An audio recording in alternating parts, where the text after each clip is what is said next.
કોંગ્રેસનું રાષ્ટ્રીય અધિવેશનનું ગુજરાતમાં આયોજન છે ત્યારે દેશભરમાંથી કોંગ્રેસના નેતાઓ અમદાવાદ પહોંચી રહ્યા છે। એનએસયુઆઈના પૂર્વ રાષ્ટ્રીય અધ્યક્ષ નીરજ કુંદન અમદાવાદ એરપોર્ટ પહોંચતા જ મીડિયા સાથે વાત કરી।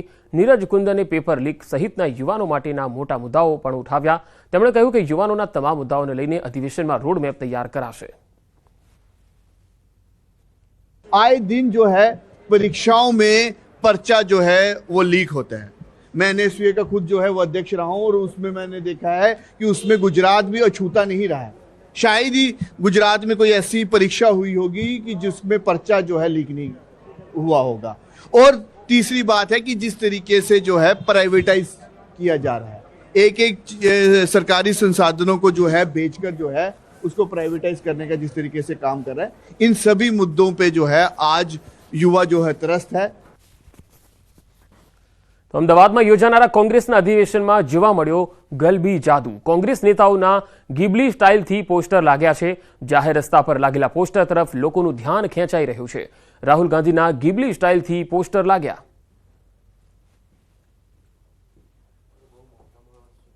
સોશિયલ મીડિયા ઉપર આજે ગિબલીનો જાદુ છવાયો છે। યુથ હોય કે ઓલ્ડ, તમામ રાજકીય નેતાઓ હોય, તમામ લોકો છે એ ગિબલીના રંગે રંગાયા છે। જ્યારે કોંગ્રેસનું અધિવેશન મળી રહ્યું છે અમદાવાદ ખાતે, ત્યારે કોંગ્રેસના અધિવેશનમાં પણ ગિબલીનો જાદુ જોવા મળી રહ્યો છે।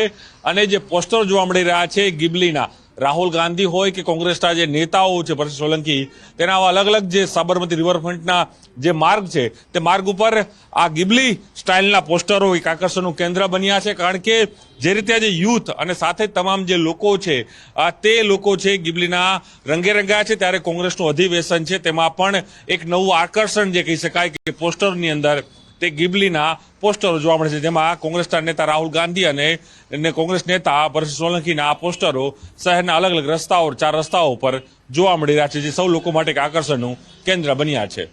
શણેક મહેતા સાથે પ્રણવ પટેલ, ન્યૂઝ 18 અમદાવાદ।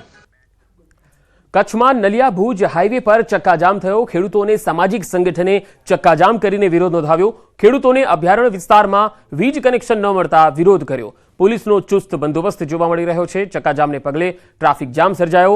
વીજ લાઇન અંડરગ્રાઉન્ડ કરવા સાથે ખેડૂતોને કનેક્શન આપવાની માંગણી કરવામાં આવી। તો અભયારણ્ય વિસ્તારમાં વીજ કનેક્શન મળી નથી રહ્યું, તેના કારણે ખેડૂતોને સામાજિક સંગઠનો દ્વારા વિરોધ કરવામાં આવ્યો। ચક્કાજામ કરાયો હતો, જેના કારણે લાંબો ટ્રાફિક જામ પણ થઈ ગયો હતો। અંડરગ્રાઉન્ડ કનેક્શન કરી વીજ કનેક્શન આપવાની માંગણી ઘણા સમયથી ચાલી રહી છે। આ તરફ કડીમાં એક ચોરીની ઘટના સામે આવી, જેમાં ચોરોએ ધોળા દિવસે કડીમાં પાર્ક કરેલ ગાડીના કાચ તોડી અંદર રાખેલ 2 લાખ રૂપિયાની બેગ ઉઠાવી લીધી। આ ઘટના કડીના એસવી રોડ પર બની, જ્યાં સુજાતપુરાના પટેલ જિગ્નેશભાઈની ગાડી હતી। જ્યારે જિગ્નેશભાઈ ગાડી પાર્ક કરી ઇસ્ત્રીમાં મૂકેલા કપડાં લેવા ગયા, ત્યારે ચોરોએ તાત્કાલિક ગાડીના કાચ તોડી અને બેગની ઉઠાંતરી કરી। આ સમગ્ર ઘટનાની જાણ થતાં જ સ્થાનિક પોલીસે તપાસ હાથ ધરી। સીસીટીવી કેમેરા પણ આ ઘટના કેદ થઈ હતી। અમદાવાદના સોલા વિસ્તારમાં દૂધની ચોરી થઈ ગઈ। દ્વારકાધીશ ડેરી પાસે દૂધ ચોરીની ઘટના સામે આવી। 2 દુકાનમાંથી 10 કેરેટ દૂધની ચોરી થઈ। ગોતાના વિક્ટરી સનરાઇઝ ફ્લેટ નીચે શિવશક્તિ મિલ્ક પેલેસમાં ચોરી થઈ। 240 થેલી દૂધ ચોરી થતા ફરિયાદ નોંધાઈ છે। સોલા પોલીસ સ્ટેશનમાં ગુનો નોંધાયો છે। તસવીરોમાં જોઈ શકાય છે કે આ વ્યક્તિ જે છે એ દૂધની ચોરી કરી રહ્યો છે। અમદાવાદના સોલા વિસ્તારનો આ બનાવ છે, જ્યાં દૂધના કેરેટમાં ભરેલી જે થેલીઓ છે એ તમામ કેરેટ સહિત ઉઠાંતરી કરીને આ શખ્સ ફરાર થઈ ગયો હતો। 2 દુકાનમાંથી 10 કેરેટ દૂધની ચોરી કરી। બનાસ ડેરીના દૂધની ચોરીનો પર્દાફાશ થયો। છેલ્લા ઘણા સમયથી દૂધના ટેન્કરમાંથી દૂધ ચોરીનું કૌભાંડ દિયોદર પોલીસે પકડી પાડ્યું હતું। કેટલાક શખ્સો ટેન્કરમાંથી દૂધ ચોરી કરીને ભાભર તરફ જતા હતા, ત્યારે પોલીસે પીછો કરી ભાભર વાવ રોડ પર મહાલક્ષ્મી દૂધ ડેરીમાં દૂધ આપતા રંગે હાથે પકડી પાડ્યા। 12 જેટલા શખ્સો દૂધ ચોરીનું રેકેટ ચલાવતા હોવાનું સામે આવ્યું। લુદ્રા નજીક મુખ્ય કેનાલ પર 300 લીટર દૂધ ટેન્કરમાંથી કાઢી 300 લીટર પાણી ભેળવી દેતા હતા। ચોરી કરેલું દૂધ પ્રાઇવેટ ડેરીમાં વેચી દેવાતું હતું। હાલ દિયોદર પોલીસે 4 શખ્સોની ધરપકડ કરી છે, જ્યારે બાકીના આરોપીઓની શોધખોળ ચાલી રહી છે। એમાં લગભગ 12 આરોપીનું નામ છે। એમાં दूध लेनार दूध टेंकर मालिकનું પણ નામ છે, दूध टेंकर ચાલકનું નામ છે, દૂધ લેનારનું પણ નામ છે, અને આ જે લોકો જે કાવતરું કરીને ત્યાંથી દૂધ કાઢવાનું અને પાણી નાખવાનું જે કાવતરું રચીને જે એની અમલવારી કરતા હતા, એવા 4 બીજા આરોપીઓનું પણ નામ છે, જેમાં લોકો પાયલટિંગ કરતા હતા, કઈ લોકો પાણી કારવામાં ભરીને લાવતા હતા, અને કઈ લોકો એમાંથી બહુ બધું સંકલન કરતા હતા કે કોઈની નજરમાં ના આવે. દાહોદમાં જેસાવાડા ગામે મંદિરમાં તસ્કરો ત્રાટક્યા. પદ્મનાથ મંદિરમાં ચોરી કરી હતી. મંદિરમાં પાછળના ભાગેથી સીડી બનાવી અને મંદિરમાં ઘૂસી ગયા. 3 દાનપેટીમાંથી આશરે 25 થી 30 હજારની ચોરી કરી અને ફરાર થઈ ગયા. આ તસ્કરો સીસીટીવીમાં કેદ થયા છે. જેસાવાડા પોલીસ દ્વારા હાલ તપાસ ચાલી રહી છે.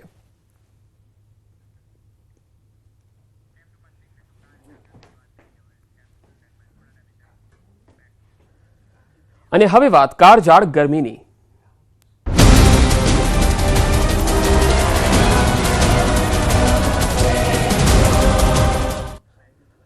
આગનભઠ્ઠીમાં શેકાયું ગુજરાત. એપ્રિલની ગરમીએ ગયા વર્ષનો રેકોર્ડ તોડ્યો. રાજ્યના 9 શહેરોનું તાપમાન 42 ડિગ્રીને પાર થયું. હજુ 36 કલાક કચ્છમાં ભારે ગરમીનું રેડ એલર્ટ છે. રાજકોટ અને પોરબંદર જિલ્લામાં ઓરેન્જ એલર્ટ આપવામાં આવ્યું, તો ઉત્તર ગુજરાતમાં ગરમીનું યેલો એલર્ટ અપાયું. રાજકોટમાં 43.9 ડિગ્રી, અમદાવાદમાં 43 ડિગ્રી, જ્યારે ગાંધીનગરમાં 42.5 ડિગ્રી તાપમાન નોંધાયું. રાજ્યના 13 શહેરોનું તાપમાન 37 ડિગ્રીને પાર જોવા મળ્યું. ભુજમાં 43 ડિગ્રી, ડીસામાં 43.3 ડિગ્રી, અમદાવાદમાં 3 દિવસમાં 44 ડિગ્રી તાપમાન થઈ શકે છે. અમદાવાદમાં સામાન્ય કરતાં 4 ડિગ્રી વધુ તાપમાન જોવા મળી શકે છે.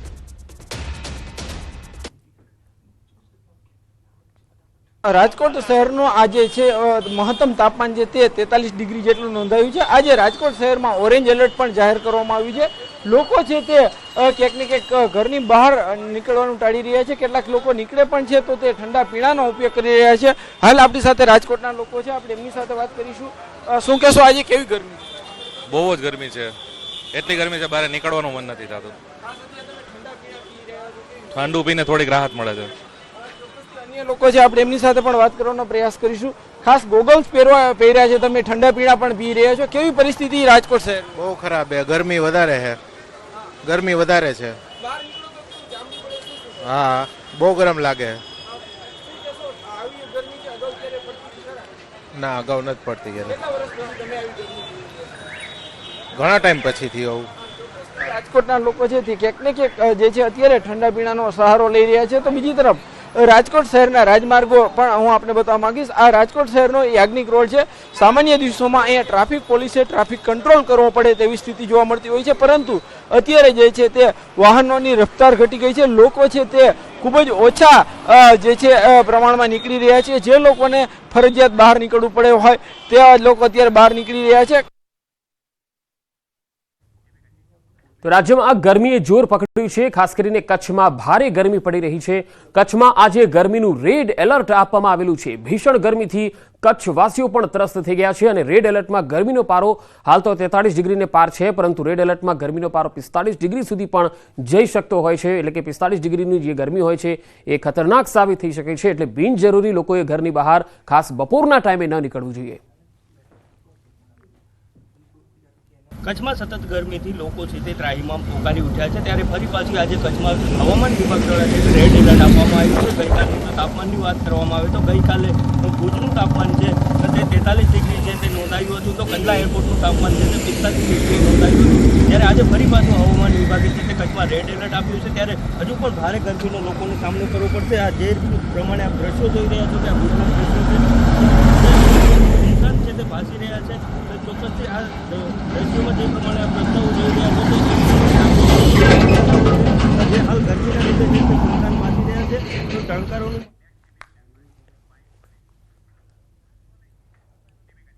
તો કાળઝાળ ગરમીમાં કચ્છ શેકાઈ ગયું. બપોરના સમયે ભીષણ ગરમી પડી રહી છે. ત્યારે રાપર પોલીસે રાહદારીઓની વહારે આવી. રાપર પોલીસે ટ્રાફિક ચોકી પાસે છાશની પરબ શરૂ કરી.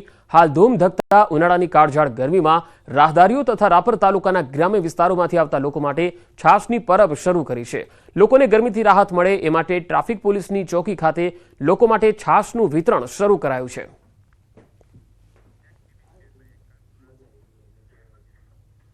સુરતના કોસંબા ખાતે લાગી આગ. કોસંબા પોલીસ સ્ટેશનની બાજુમાં માલમાં ઝડપાયેલા વાહનોમાં લાગી આગ. આગ લાગતા જ અફરાતફરી મચી ગઈ.